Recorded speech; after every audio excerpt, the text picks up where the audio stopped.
Sun shining bright today. This skill decides who quits and who wins. Most people quit after that first hit, but not you. Life will hit you, but this skill decides if you stay standing. This the skill that nobody talks about that separates the winners from the quitters. If you fall today, this is how you get back up. The skill is resilience. It's not about being strong all the time. It's not never feeling tired or defeated. It's about getting back up every time life knocks you down. And here's why it matters. Most people quit or give up soon as life throws them a curveball. Most people quit after one setback, but resilient people, they don't stop, they learn, they adjust, and they keep moving. This skill separates the talkers from the doers. And here's what most people get wrong about having resilience or just the whole resilience outlook. Most people, they wait to feel ready, they wait to feel aligned with the situation. They let their emotions decide if they want to continue or to quit. And most of all, individuals, they think failure is permanent, when in reality, it's not. But here's how to build it. If you fall down, get right back up, no matter the situation. Fall, okay, but bounce back immediately. Keep moving. And most of all, don't overthink the situation. Keep routines simple.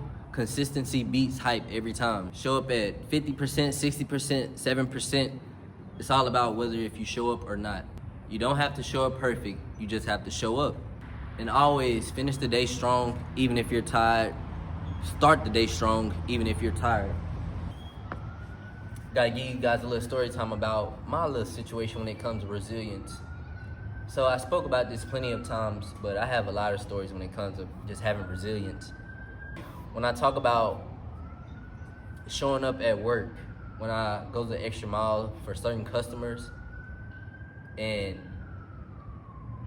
I actually make them happy, I actually satisfy the customer. That's something that fulfills me. I feel like that's a part of having resilience as well, because when something goes wrong on the job, it's either you're gonna quit, give up, point fingers at other people, or you're gonna take the initiative and you're gonna put your hand in that bowl and you're gonna take initiative. But having resilience is not about having everything down packed. It's not even about having everything perfect and just having everything lined up for yourself and just being a perfect individual. That's not resilience. Resilience is every time you're faced with something, you get back up. Your car break down, you're not panicking. You know what you need to do. If you don't have an emergency fund, well, you know that was your problem. You didn't save an emergency fund. Now you can't get your car fixed. Now you're just gonna wait it out. But you know that, and you have resilience. So it's like that's not a problem with you. You're gonna delay that gratification, and once it's time to get that car fixed, it's gonna hit a little different. You're gonna feel entirely different about yourself. And that's the whole point of having resilience, is just knowing you and knowing what you're capable of, and bounce back every time adversity hits you. One day life can be going perfect, you can be enjoying your time with people, and next thing you know, there's some type of problem presenting itself. It's a test, and it's a test from life, testing you out, seeing if you're as strong as you say you are. This is a perfect test to show yourself, show the resilience you have, and whether you can show up and be consistent and take initiative over the problem that has presented itself in your life. But yeah, back to the story time with the car. So recently, earlier this year, well, I'm not even gonna say this year because it's 2026 now, but 2025, over the summer, bro, telling this story, it seemed like this story just happened like yesterday, right? It was raining bad one day. I was on the phone with my girlfriend. Long story short, I was like, I'm finna drive through this puddle of water because I need to get to the other side, And she told me not to, right? She told me not to. I still drove into the water like a crazy man. Well, really though, I ain't gonna even say like a crazy man. It was crazy. If you see the water, if you seen how it looked, it was pretty deep. It was about yay high, it was about to my kneecap, you feel me? So I drove through the water. When I seen other people, cars flooded, I still drove through it. And next thing you know, I end up driving through it, end up getting stuck. And as I'm stuck, I'm still there just waiting. And then as the cars that was stuck in the middle of the water, I seen them crank back up and just leave the spot, and I'm still stuck there. And bro, next thing you know, it went from a storming, crazy flooding storm to just how it looks right now, sunny, no water on. I'm talking about, bro, every last little drop of water was evaporated off the ground, and I was kind of like, yo, so you telling me I just got stuck in the middle of the road? I just possibly ruined my whole car engine because I couldn't wait 10 minutes, 15 minutes, and I put myself in that situation, but I also got myself out of that situation. It's all about knowing what you need to do afterwards. I could have just cried. I could have made excuses. I could have blamed my girlfriend. I could have blamed anybody else. I could have blamed the people at my job for letting me leave. I could have did everything but take initiative. I could have complained. I could have cried. I could have did a lot of things, but I didn't do that. I was a little worried in the beginning. I was just like trying to figure out solutions, but I also wasn't worried. I had an emergency fund, but I was just hoping that the price tag didn't exceed my emergency fund. Long story short, after, days pass, weeks and stuff like that pass, after I try a multitude of different things, and I finally get a price tag for the engine and just the whole to fix it up, and it did exceed my expenses just by a little bit. Well, not my expenses, but it did exceed my emergency fund just by a little bit. Long story short, bro, I was without, that shit happened like May 5th. I was out without my car for June, July. I got my car back like at the end of July or the middle of July.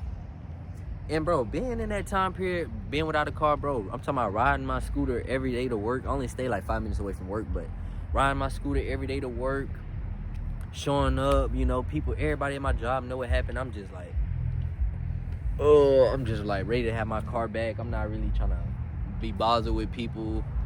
It was just a lot going on. But once I put my mind on, I'm getting my car fixed, I'm not trading it in, I'm not selling it, I'm not doing none of that. Once I had that in my mind and I had that set, bro, it was up. Like, I literally did that. This is what I did, bro. I had some money saved up. I'm not gonna lie to you. I'm gonna be transparent with you guys. I'm gonna tell you exactly what happened, bro. I had about 3K. Saved up, right? But in the midst of, me trying to rush things and trying to hurry up and get my car back and just, not delay the gratification and just chill for a little bit and think things through, seek some knowledge, I started, spending money on people to look at it, getting diagnostics, and just for them to tell me what I already knew. And once I had took it to like Lithia, bro, and they did like a diagnostic, they charged me like $1,300 just to tell me I had water in my engine. Something that I already knew about. So it was just like I was facing adversity after adversity after adversity. But there's the green side, there's a brighter side on the other side once you get past all of that, bro. It's like, it's just doors. You just opening doors. That's all it is. It's just doors opening. Once you go through one door, it might be adversity. You just gotta go through another door. You just gotta keep pushing. And that's the only way you can get through another door, is by you keep pushing, not giving up. And that's what I want a lot of you guys, whoever's watching, I want you guys to know that, like, having resilience, it's all about not giving up. Just having everything you want in life and just not having no worries, and just knowing you can get your hands on something, you can manifest it, and it's there. It's like that all comes with having resilience, and that all comes with, having self-trust. You built self-trust. You made promises to yourself, and you kept those promises. That's all it's about, bro. And long story short, 2 months later, I thought, bro, I ain't gonna lie, in May, I'm like, bro, I'm probably not gonna get my car back till December or something, bro. And I got it back 2 months later, probably not even a full it wasn't even 3 months later. I got my shit back 2 months later, bro. And that's all because I stayed consistent. This is what I did. I came up with a plan. I was like, okay, we're gonna get my car fixed now. Since we know what we need to do, I had found a price on the engine. I had found someone to fix my car, and they gave me the quote on him to fix it, and then I had the quote for the engine. Boom. Now it was just, I just need the funds. So I had a little money saved up, but not enough to get everything fixed. So this is what we did. I came up with a plan. I was working. I paid for a scooter. The scooter was $200. I paid for the scooter just to get back and forth to work. I got kids, but I'm like, I got my baby mamas to help me and stuff like that. So it cost. So it wasn't no worries. I'm getting to work every day. I'm making sure I'm getting my money. Every time I get a paycheck, I'm saving.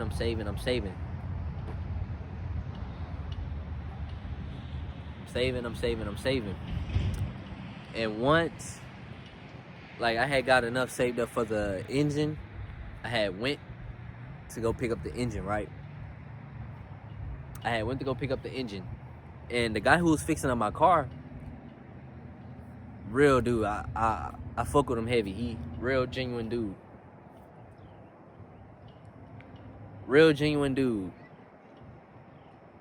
He came and picked up the engine for me at the park place because I didn't have no engine hoist. I ain't had no vehicle to do all that, or any vehicle in general, because mine was down.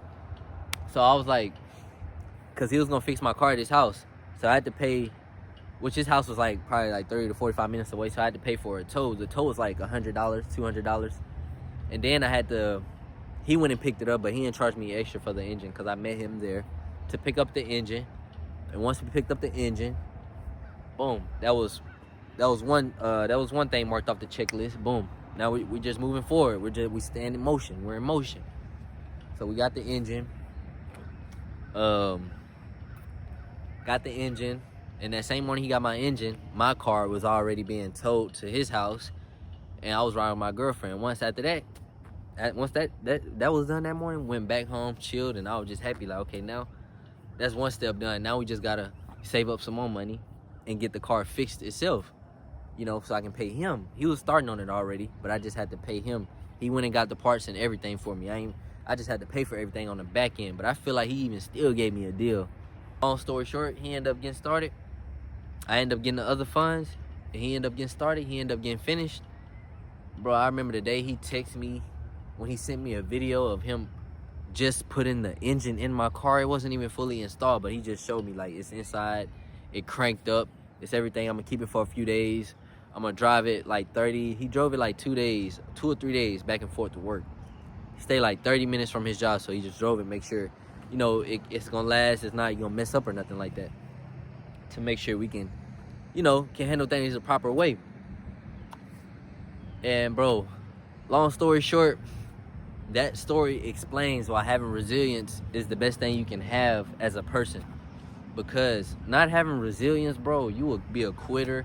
You will give up every time life throws something at you. You just won't have that bone, man. You just won't have that real deal bone that you need. Like, bro, all it is just thinking, seeking knowledge. You don't have any knowledge, you will never know what resilience means and what you can do to build that resilience. It's all about seeking knowledge. And I'm gonna teach that in a lot of my videos, and I preach that, bro. Seek knowledge. Like, it don't have to be from me. It can be from anyone else you really physically trust.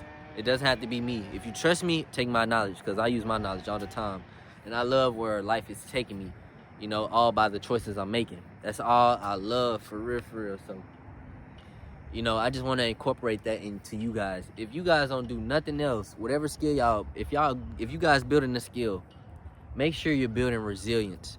Like, start within. Don't start with the external. Like, going to the gym is cool and all. Like, I went this morning. Discipline is cool.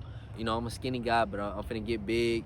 It's not all about the physical form. It's all about within, because a lot of the choices you make, they come from within. They come from you just within. And either those are smart choices or those dumb choices. Whatever it is, it's on you. And you just gotta seek knowledge, my brother. Keep going, stay consistent, don't ever give up. Don't ever let someone tell you that you can't do something. You see me, it's in the morning. It's like 10 a.m. or something like that. I just got done working out early this morning. I'm here at the park shooting a video for you guys, and then I'm finna just go chill. That's all it is. My girlfriend was up here, but she just left me. Y'all probably seen her in the video.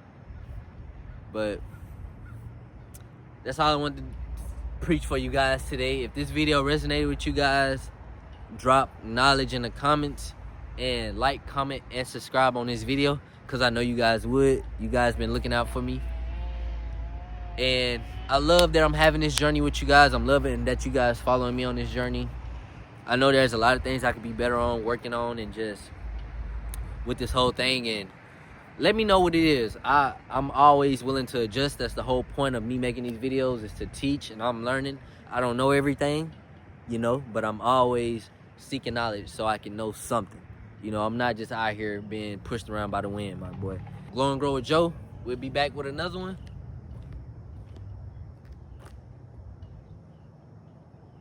We'll be back with another game. Peace out.